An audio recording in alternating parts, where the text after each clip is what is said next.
Halo, perkenalkan nama saya Yulis Lumbantombing, calon guru penggerak Angkatan 8 yang berasal dari Kota Metro, Lampung. Pada video kali ini, saya akan memaparkan bagaimana aksi nyata saya terkait modul 1.1 penerapan filosofi pemikiran Ki Hajar Dewantara. Video ini terbagi dari beberapa bagian. Yang pertama, bagaimana perasaan saya ketika melakukan perubahan, kemudian ide dan gagasan, kemudian pembelajaran yang saya terapkan, dan yang terakhir adalah testimoni dari guru sebagai teman sejawat dan murid yang telah mendapatkan pembelajaran dari saya.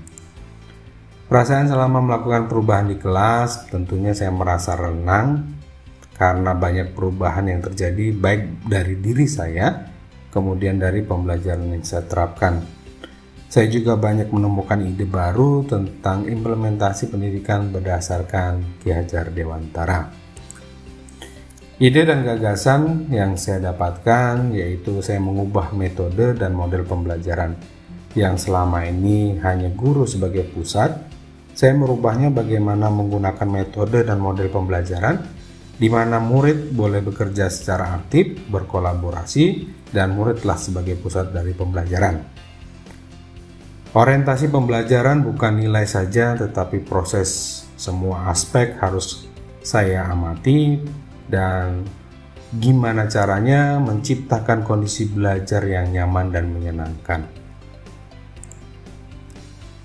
Inilah praktik yang sudah saya terapkan sebagai aksi nyata ketika saya sudah menyelesaikan modul 1.1 ini. Yang pertama, saya merencanakan bagaimana membuat rancangan pembelajaran yang bisa membuat siswa itu aktif, kemudian bagaimana pembelajaran itu student center dan bisa bekerja sama dan berkolaborasi antar siswa. Di sini saya berdiskusi dengan teman-teman sejawat yang berada di sekolah saya. Setelah melakukan perencanaan, tentunya saya akan membuat rancangan perangkat pembelajaran atau RPP. Saya menggunakan model pembelajaran problem based learning, kemudian menggunakan praktikum dalam pembelajaran saya. Untuk mengaplikasikannya dalam pembelajaran bagaimana filosofi KHD, yang pertama yang saya lakukan adalah bagaimana siswa membiasakan salam baik kepada sesama teman, kepada guru, dan yang mereka temui. Saya praktekkan dengan membiasakan tersebut dalam pembelajaran saya. Ini adalah salah satu bukti dari pembiasaan yang sudah saya lakukan.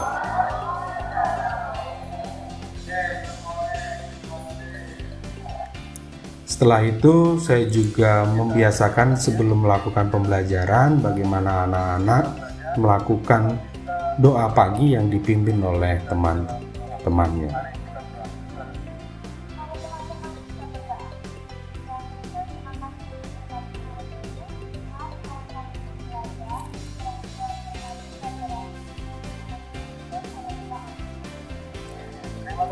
Setelah itu juga saya mengecek bagaimana kesiapan peserta didik sebelum mengikuti pembelajaran, kemudian mengecek bagaimana adakah terdapat siswa yang tidak hadir dalam pembelajaran, dan memastikan bahwa murid-murid yang akan mengikuti pembelajaran siap untuk belajar.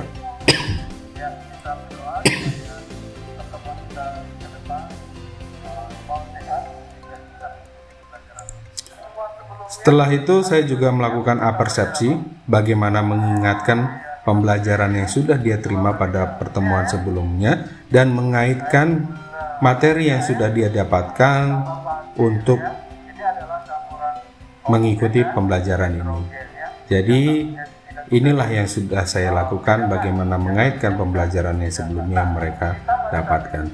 Selain melakukan apersepsi, di sini juga saya melakukan ice breaking, yaitu melakukan game supaya anak-anak rileks dan fokus sebelum mengikuti pembelajaran.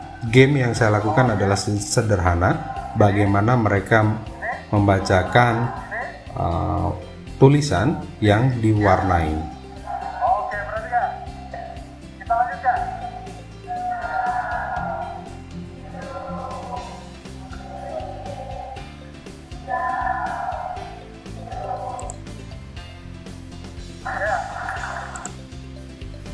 Dan saya dapatkan anak-anak merasa senang dan happy ketika melakukan game. Setelah itu barulah kami melakukan percobaan di mana setiap anak terdapat dibagi dalam beberapa kelompok dan mereka saling berbagi tugas. Bisa dilihat setiap anggota kelompok bisa bekerja sama satu sama lain, kemudian mereka mengerjakan sesuai dengan tugas dan yang sudah ditetapkan anggota kelompoknya masing-masing.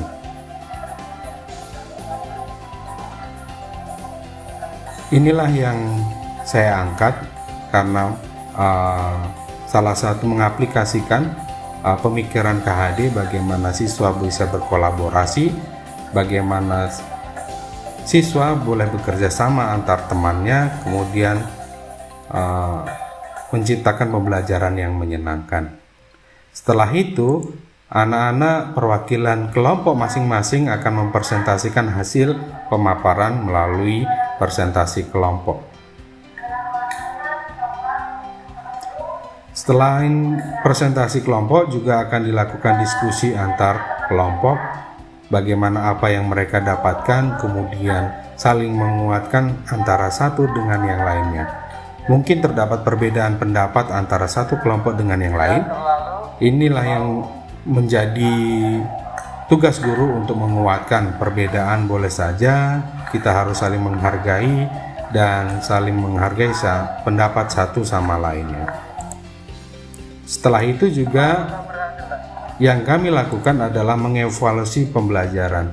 Terdapat ada satu kelompok yang tidak berhasil melakukan percobaan dengan tepat 100%, dan saya meminta anak-anak untuk mengevaluasi diri apa yang kurang dari percobaan yang mereka lakukan, kemudian kedepannya bisa diperbaiki lagi.